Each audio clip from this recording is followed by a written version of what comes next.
L.A. Reid, now he took credit for this in his book. So because guys take credit when you ain't got no voice, but you know what I mean. When you ain't outside talking about. Yeah, but now this ain't his play. Now. He know that. But respect to L.A. He's a legend. Let me get mine. You feel me? So anyway, we sat with L.A. Reid. L.A. Reid said soundtracks don't do as well as they used to. So he wasn't really interested, right? I think the biggest soundtrack was Boomerang and maybe one other joint, right? Maybe Love Jones. Whitney Houston, one of them. Yeah, right. So soundtracks didn't sell. It wasn't a good business move for a label. The soundtrack didn't do well. They weren't known to do that well. So in my mind, I'm like, he don't know my plan, my idea. So we left that meeting. I think I mentioned it to my pop. I don't think I remember. He said, yeah, that sounds cool, but my pop sometimes be like, yeah, but he don't jump like he's supposed to because he's still trying to figure out if I got it or if I know what I'm talking about, right? That day, this is how God was.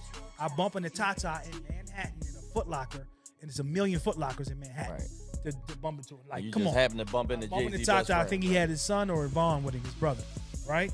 I'm like, yo, what's up, man? It's crazy. I'm bumping into you. I got the opportunity to do the soundtrack of American Gangster. I think it'd be dope if I do a solo project with Jay. He said, oh, I love that. He said, but he sat back and said, well, who's paying us? I said, this is movie, bro. Denzel thing 30. Don't worry about the money. The money is different. This movie money different than movie. You know what I mean? Don't worry about that. That's there. He said, okay, cool. I'm a run it past Jay. Right? An hour, 2 hours, I'm headed to the airport. I gotta go to LA. My pop called me. Hey, you running to Tata today and told him about that idea? Yeah. He said, Jay just called me. He wants to do it. I told you, I'm getting in my bag. Right. In your bag. Nodding and all that, you know what I mean? So boom, we do everything, blah, blah, blah. I go to LA, he sits with Jay, they work the deal, figuring out how we can make the play, put everything together, right?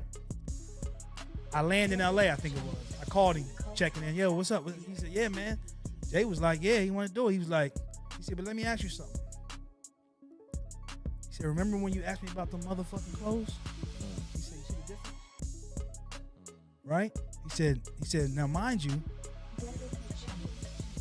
in certain situations when you become that person, they don't know like, this is another guy just asking. He don't bring no. They don't know you got something. Yeah, he just, everybody, you got to think. These celebrities got people they don't know, families they never met. Everybody's coming with a thing they got, a way they can get some money or their handout. But you got to separate yourself and add value. Always add value. So that stuck with me when dealing with relationships and being able to create value and add value. That was a very valuable lesson to me.